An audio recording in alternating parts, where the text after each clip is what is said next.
Hi, boys and girls. I'm so excited to read to you chapter 28 from The Adventures of a South Pole Pig. For 2 snowy days, Flora lay in her little cave. When she got thirsty, she ate snow. When she got hungry, she struggled up through the powder and walked around until the feeling eased, being careful never to lose sight of her frozen home. Cold, white emptiness was everywhere, and it pulled the hope from her heart. Don't give up. This time, the words didn't work. Flora tried to find a memory from her piglet days on the farm, a thought or a picture that could be a source of warmth to melt the ice in her mind. Luna. Flora worked hard to remember everything about her old friend. Her face, the way she held her tail, the color of her fur, the sound of her voice, and a warm light came. Flora could almost hear their conversations about dogs and stars and even the ocean.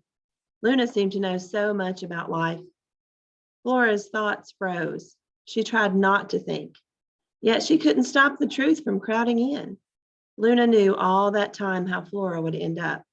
I'm a fool, a big, fat fool. Well, not fat, really, at least not anymore. This was a cruel world she had been born into, all pink and squirming. She'd never wanted to see reality. Now, like the cold, it was impossible to ignore. She curled into a tight ball. At the end of 2 days, Flora had to fight a growing feeling of panic. By now, Oscar would be off with the dog team, and she was sure Sophia had tried to figure out the way back to her and couldn't. Her thoughts turned darker. Perhaps she'd been left here to die. Probably her friends had chosen this fate for her, starvation versus the knife. Flora wasn't sure which she would have chosen, but she didn't like someone else choosing for her. Then she thought she had heard Sophia calling her name. It sounded like a voice from a dream. Flora wanted to jump up and shake off her snow hole like a dirty blanket. She wanted to race out and be found. But things were different now. She was food. She had to be looked after, protected like a baby. She was a burden, not a team member. She pushed her hand through her thin roof. Oscar was there. He was sniffing around in circles. Sophia was sitting and calling. When Oscar saw her, he came running up and licked her chin. Sophia ran a few steps too, but then, catching herself, slowed to a dignified walk. Flora stumbled out on legs that felt stiff and wooden. She nosed the cat in the ribs. She had to admit she was delighted to see her friends again, but she didn't want to be delighted. I see you're still alive.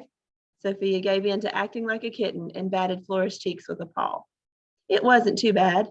This huge lie was the only thing Flora could think to say. We would have come back sooner if it was possible, said Sophia. It's safe now. Amos is gone. Flora changed the subject. What are you still doing here, Oscar? I thought you'd be out pulling. Oscar looked to the horizon and didn't answer. They wouldn't take him, Sophia said softly. He tried. He stood in the lead spot when it was time to get in the harness, but they wouldn't hook him up. Smart if you ask me. He's not well.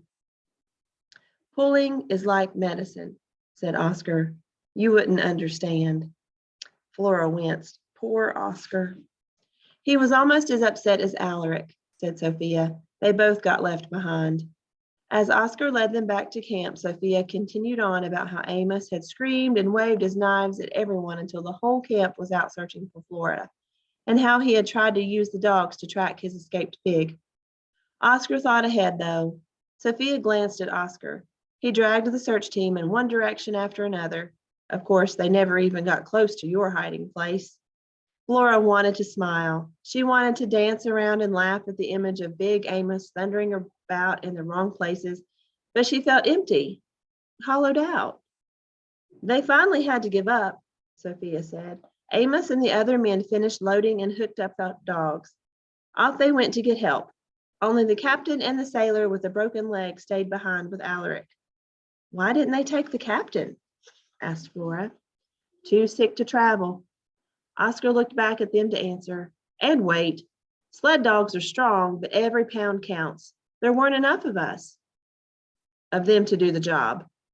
I could have pulled, though. They needed me. Pulling is like medicine for a sled dog. He hung his head. You said that already, said Sophia. Well, it's true. Sophia caught Flora's eye and shook her head. Twice on the walk back, Flora noticed Oscar breathing extra hard. Something rattled in his throat whenever he got winded. Sophia would pretend to be tired and need a rest. That way they could all stop until Oscar looked able to go on. It was during the stops that Flora noticed how hungry she was. Hungry enough to eat a boot, laces and all.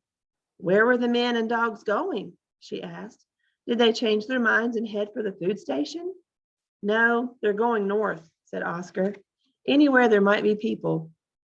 They'll put to sea when they find a good place. If they can find help, they'll come back the same way, I expect. If they don't find help, Flora knew how that sentence ended. If they came back without finding help, they'd think again about killing the pig. Thank you.